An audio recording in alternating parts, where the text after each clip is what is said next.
Como todos nós lembramos, o primeiro mandato de Trump na Casa Branca foi marcado pela ideia de que Trump e o governo russo se uniram para enfraquecer a América e vendê-la para Putin. Nada foi comprovado, é claro, mas anos foram gastos em lutas internas, impedindo o desenvolvimento dos Estados Unidos da América. Já se passaram 5 anos desde o fim do primeiro mandato de Trump e já faz quase meio ano desde o novo retorno de Trump. E nas páginas da internet, especialmente, aliás, na blogosfera de língua russa, a lenda ainda vive. O que sabemos anos depois sobre como Trump se tornou um agente russo com o sobrenome Krasnov? E o que realmente aconteceu entre Trump, os oligarcas russos e os investimentos em imóveis? E os marionetistas do Kremlin, como nos explicaram?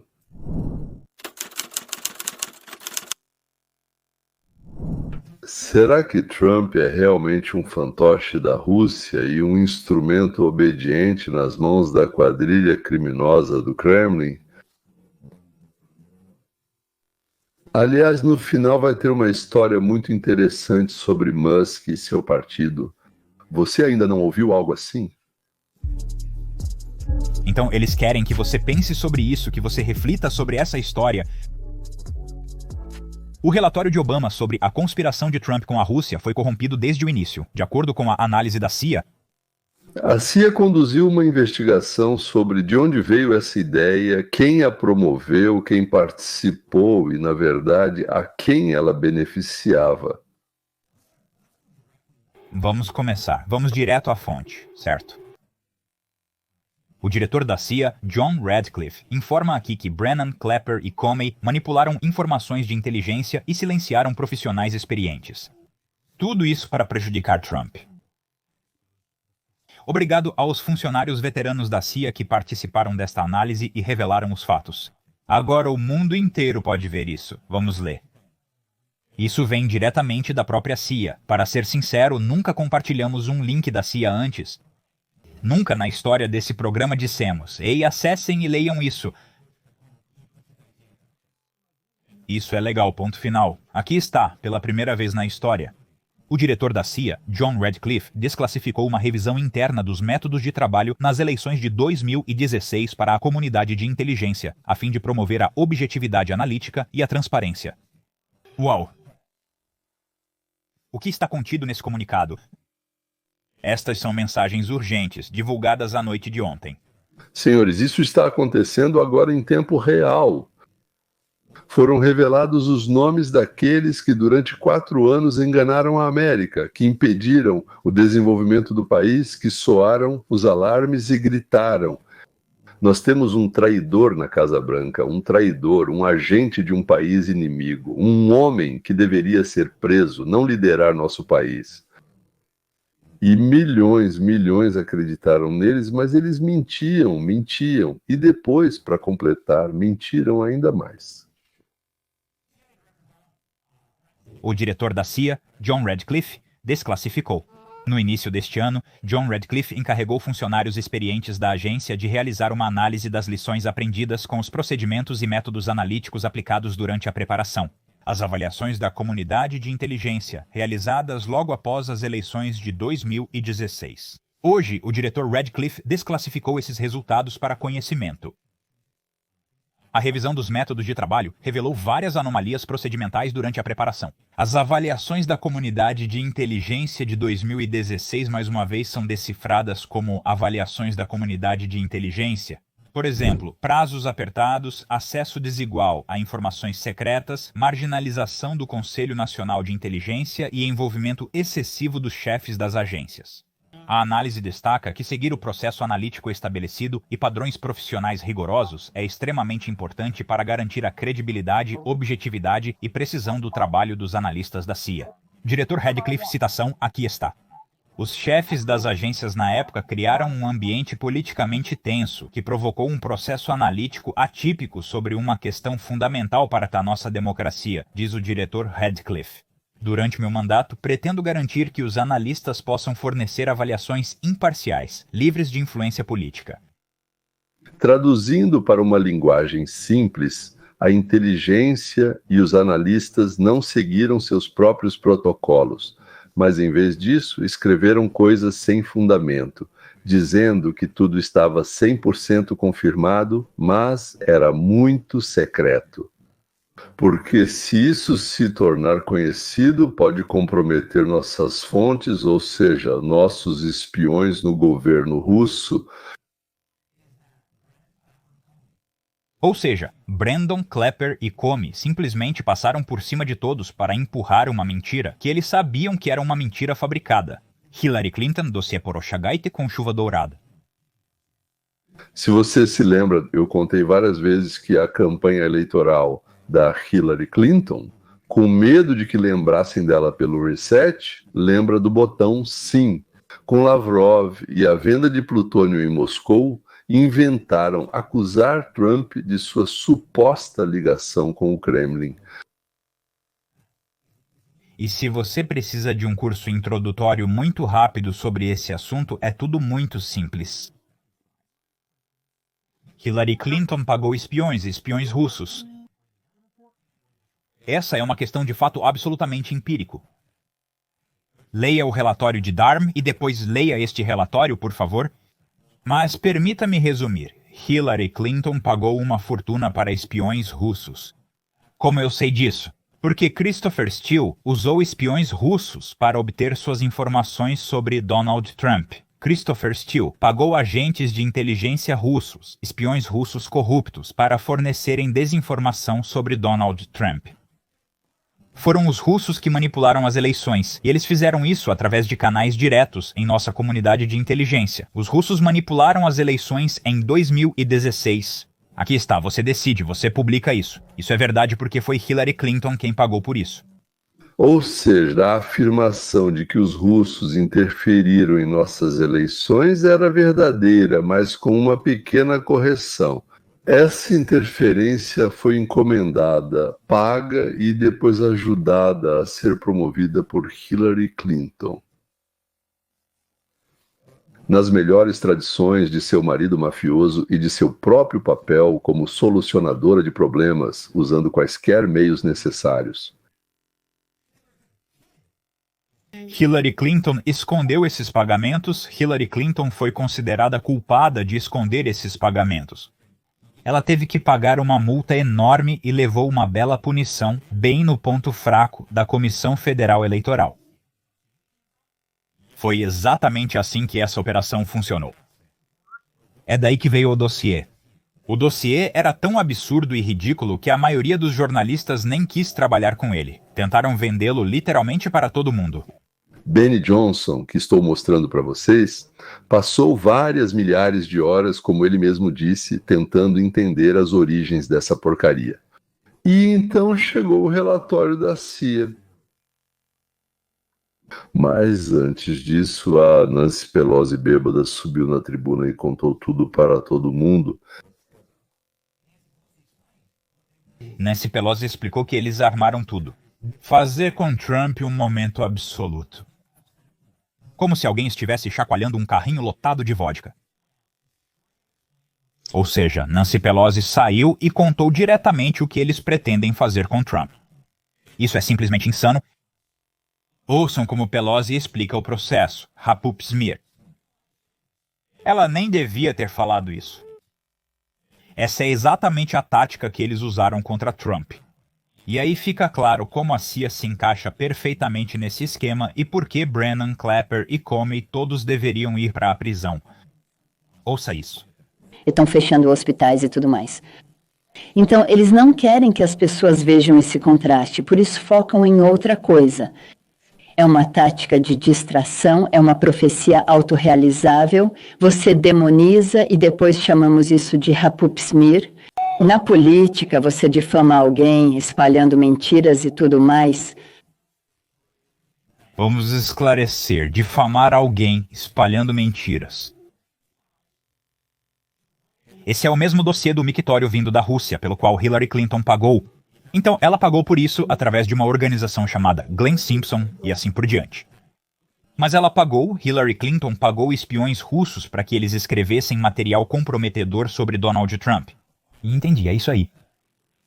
Vocês espalham e escrevem, e eles vão falar sobre isso. Escrevem na imprensa.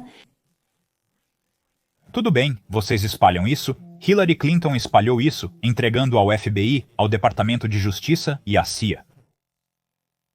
Ela trouxe seu pequeno relatório sujo escrito por espiões russos. Os russos fraudaram as eleições de 2016. Sim, fixe e pendure. Sim, foi assim mesmo. Eles fizeram isso e Hillary Clinton pagou para eles por isso. A imagem dos Estados Unidos da América é em parte corrupta, em parte... Completos idiotas. Isso. Então eles têm a confirmação de que a imprensa noticiou essa calúnia. Putin, Rússia, conluio. Trump, Rússia, uma espécie de conluio. Trump, Rússia, possível conluio. Trump, Rússia, conluio metálico. Trump, Rússia, possível conluio. Trump, Rússia, conluio. Possível conluio entre Trump e Rússia. Rússia, possível conluio. Trump, Rússia, conluio Trump, Rússia, conluio russo. Trump, Rússia, Rússia, possível conluio. A Rússia hackeou nossas eleições. Agora vai acontecer uma grande reviravolta, porque de repente Trump é russo, possível conluio. Conluio russo, Trump, Rússia, conluio, Trump, Rússia, possível conluio, tem russo lá. Conluio com os russos, Trump, Rússia, possível conluio. Proveu conluio. Houve conluio? Absolutamente. Foi uma encenação. Algumas apresentações foram pagas, outras mentiram para agradar e outras só sabiam repetir as palavras dos outros e queriam as sobras da mesa dos patrões. Mas quem estava por trás de toda essa fraude criminosa contra o país? Este é um documento de 8 páginas. Na análise das lições aprendidas, foi constatado que em dezembro de 2016, 6 semanas antes do fim de seu mandato presidencial, Barack Obama ordenou uma avaliação que concluiu que o presidente da Rússia, Vladimir Putin, buscava ajudar Trump a vencer as eleições. Isso envolve Barack Obama, o presidente anterior em toda essa história, e foi ele quem realmente deu início a tudo. Não foi a Hillary Clinton que era a candidata, foi o Barack Obama que tinha o poder presidencial. Para dar a ordem de espionar a empresa de Trump, instalar escutas ao redor do hotel de Trump, contratar espiões e informantes para entrarem em contato com ele e aumentar essa história. A revisão identificou inúmeras anomalias processuais que comprometem a credibilidade do relatório de avaliação da inteligência, incluindo prazos extremamente curtos de preparação, sigilo rigoroso e envolvimento excessivo dos chefes das agências. Também foi questionada a composição das principais agências de inteligência, ou seja, naquelas que foram excluídas.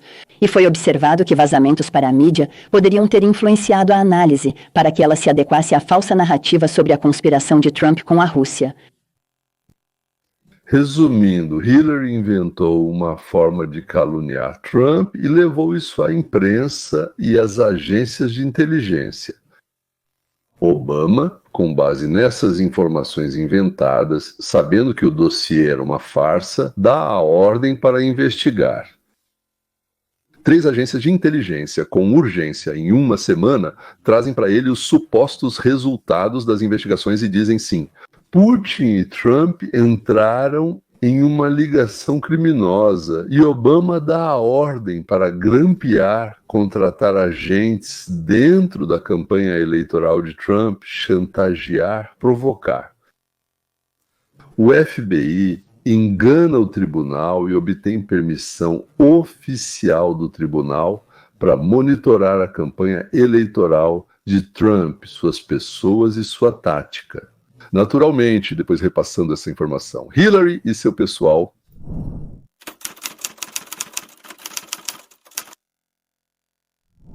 É impressionante para mim que este é o dia. Me impressiona que agora é o 164º dia da presidência de Trump. Ainda nem se passaram 200 dias, e nas últimas semanas, ao que me parece, ele passou por uma das fases mais extraordinárias que qualquer presidente americano já teve. E por isso, para um observador como eu, surge a pergunta: o que vai acontecer a seguir? Quero dizer, ele ainda tem 3 anos e meio de mandato pela frente e já conquistou tanto. Então, isso é realmente impressionante em um dia como hoje, quando, ao que me parece, os republicanos e todo o país deveriam estar comemorando? Porque o principal que esse grande e maravilhoso projeto de lei faz é evitar um enorme aumento de impostos que nos aguardava no final deste ano. Agora nunca mais teremos que nos preocupar com isso, porque as alíquotas de impostos estabelecidas em 2017 agora estão fixadas na lei para sempre. E se os democratas quiserem mudá-las, terão que fazer campanha abertamente por isso. Depois, Trump, eu peguei tudo isso da sua coluna, deu ordem para os bombardeiros B-2 atacarem a linha de montagem de armas nucleares do Irã, fechou a fronteira sul, amanhã vai assinar a lei do UBIBI, reiniciou a ordem comercial mundial, implementou uma tarifa básica B, pôs fim aos movimentos DIA e SRT, restaurou o esporte feminino e juvenil e concordou com uma nova meta de gastos com defesa. A OTAN iniciou processos judiciais agressivos e obteve grandes vitórias na Suprema Corte, além de impor sanções contra campi antissemitas. Aliás, ele também supervisionou o acordo de paz entre Honda e a República Democrática do Congo. Como você compara esses 6 meses com a sua mente? Resumo dos 6 meses de esforços de Trump como presidente dos Estados Unidos da América. Um segundo mandato assim nunca aconteceu antes e talvez nunca aconteça, ou pelo menos não por muito tempo. Bem, como você sugeriu, já se passaram 6 meses. Bem, como você disse, esses 6 meses realmente foram excepcionais em comparação com os 6 meses dos mandatos modernos anteriores. Ele está mudando o mundo, mudando a América, reconstruindo o governo americano, mudando nossa dinâmica política e as coalizões. Assim como fez Franklin Delano Roosevelt, porém, ele é um homem de ideias conservadoras e populistas. De opiniões... Ele é quase como um reflexo de Franklin Delano Roosevelt, ou o outro lado da moeda. Franklin Delano Roosevelt criou um estado administrativo que se tornou tão poderoso que talvez até tenha superado o que o próprio Franklin Delano Roosevelt queria. Quando você olha para o que Donald Trump está fazendo, você vê como Trump tenta reverter o crescimento do estado administrativo. Eu concordo. O que Franklin Delano Roosevelt começou a construir foi um estado centralizado fascista, nos moldes da Itália, de Mussolini, a filha de Mussolini. Graças a Deus, Franklin Delano Roosevelt não conseguiu, como dizem, construir isso completamente aqui. Mas a semente já tinha sido plantada e as doenças da nossa sociedade vieram daí. Depois de Franklin Delano Roosevelt, Ronald Reagan tentou navegar dentro desse mundo meio satírico e Donald Trump está tentando quebrá-lo. Já os democratas fazem de tudo para proteger o fascismo e um completo afastamento do bom senso, tão enraizadas na América. Os democratas estão com muitos problemas. Os democratas se meteram em uma grande encrenca. Eles ainda não aprenderam a lição de 2024. Você vê como os democratas reagem à eleição de Trump para o seu segundo mandato nos primeiros 6 meses do governo dele. Defendem imigrantes ilegais. Imigrantes como Kilmar, Abrevo Garcia, atacam agentes do Immigration and Customs Enforcement, pedem desculpas pela violência nas ruas de Los Angeles por causa da questão da imigração. Lançam um candidato do Partido Democrata. Eu nem quero chamá-lo de socialista-democrata. Ele é um marxista-leninista, Zahran Mamdani, que os democratas estão lançando como candidato a prefeito de Nova York, a maior cidade dos Estados Unidos. Vocês veem como os democratas agem de forma totalmente inconsistente em relação à missão de Trump no Irã, a Operação Martelo da Meia-Noite, um sucesso notável da tática americana do poder. E os democratas não sabem o que dizer. Só há 4 democratas que disseram sim, foi bom que Donald Trump tenha atrasado o programa nuclear iraniano por anos. Ponto final. Dá para contar nos dedos de uma mão. Então esse é um partido que não se conhece. é incrivelmente impopular, falta liderança. Hakeem Jeffries não é a pessoa que vai levar esse partido adiante. Joe Biden lê discursos pagos que ninguém escuta. Kamala Harris não consegue decidir se quer se candidatar a governadora da Califórnia ou a presidente. O mais importante é que ninguém quer que ela se candidate a nenhum desses cargos. Então é um partido sem identidade, sem missão, e eu temo que aqueles que o tomarem sejam os piores socialistas radicais. Isso talvez seja bom para os republicanos, porque eu não acho que a América esteja pronta para eleger uma ideologia assim, um radicalismo desses para um cargo importante. Mas isso é ruim para os democratas, para o antigo grande partido político americano. E isso também é ruim para o país, se um dos nossos dois principais partidos acabar sendo dominado por uma minoria ideologizada e radicalizada.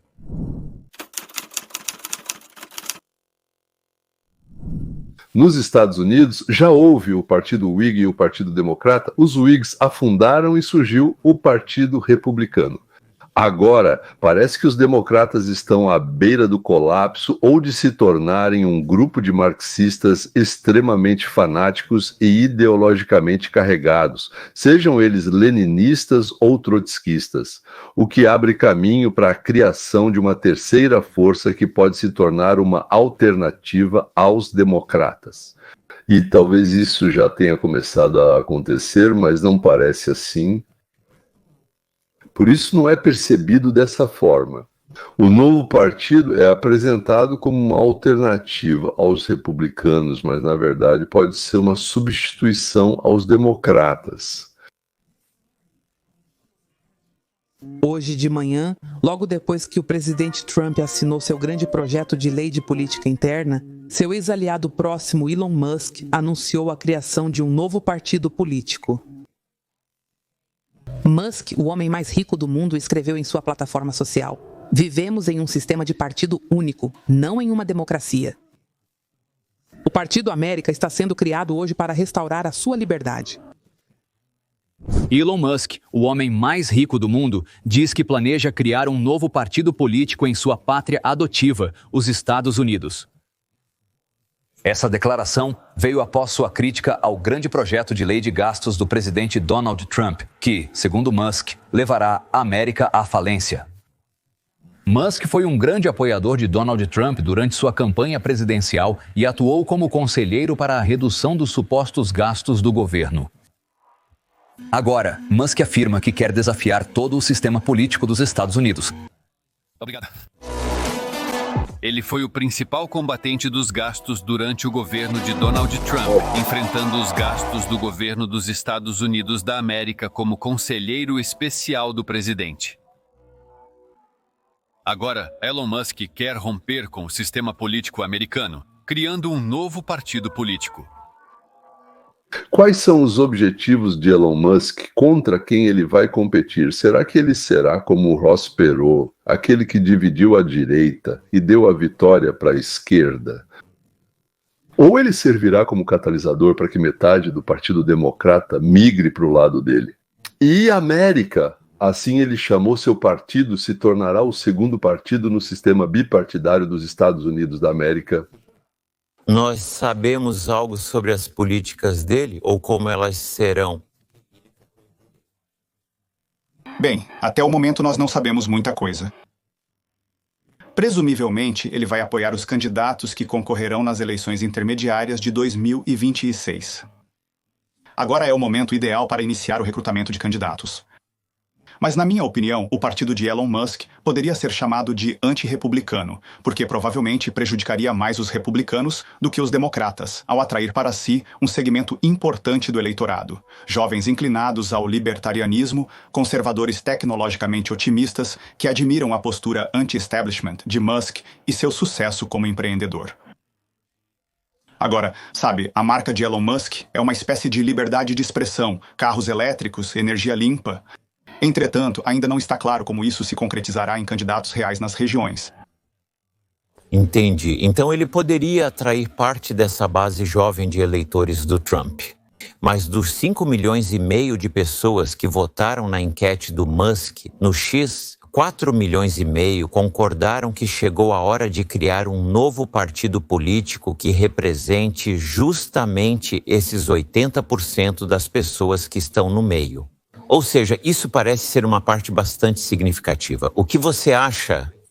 Essa parte é realmente significativa? As pesquisas de opinião pública mostram claramente que os americanos estão insatisfeitos com o sistema bipartidário. O problema é que, na minha opinião, Musk não atua nesse espaço moderado. Basta apenas entrar na conta dele no VIKS para ver quais políticos e que imagem ele transmite. Ele estragou tanto a reputação dele entre os democratas que acho nenhum deles vai voltar. E quando ele enfrenta diretamente o Trump, acho que fica muito difícil atrair os republicanos. Na verdade, ele está jogando apenas com uma pequena parte do eleitorado. Mas isso não significa que Elon Musk não possa desempenhar o papel de spoiler. Ele certamente pode. Provavelmente, eu só sou mais cético em relação ao fato de que esses candidatos realmente possam vencer uma eleição. Acho que os analistas subestimam a situação no Partido Democrata, onde há muita gente que não vai querer votar em marxistas. Mas também não vão para o Trump. E para o Musk, mesmo depois de terem passado a odiá-lo por ajudar o Trump, ainda assim é mais fácil ir para o Musk do que para o Trump. E se o momento for o certo, parece que milhões de democratas estão se afastando do rumo atual do partido deles, enquanto dos republicanos para o Musk irá um grupo relativamente pequeno de jovens especialistas voltados para a tecnologia com uma mentalidade libertária. Provavelmente, eu diria assim. Mas do Partido Democrata podem se afastar aqueles que votaram em protesto, tentando impedir que Trump chegasse à Casa Branca. Muitos deles já entenderam que estavam errados e alguns estão migrando para o Grand Old Party. O Grand Old Party é o Partido Republicano. Mas a maioria ainda assim não vai mudar e pode, por hábito, acabar votando no Partido Democrata. E aqui temos o Musk. Me parece que, embora o Musk ache que ele vai dividir os republicanos, na verdade... E se historicamente chegou a hora de se afastar do Partido Democrata, ou seja, do Partido Anticapitalista, então talvez tenha chegado o momento de dois partidos voltados para o livre mercado e para a liberdade do indivíduo. Mas os métodos deles simplesmente vão ser diferentes. Ambos vão apoiar o livre mercado, mas cada um vai querer construí-lo de maneira diferente. Para os Estados Unidos é muito mais correto ter dois partidos pró-capitalistas e talvez seja exatamente isso que esteja acontecendo agora. Vamos encerrar por aqui. O presente é o livro Capitalismo 101, muito importante, aliás, para entender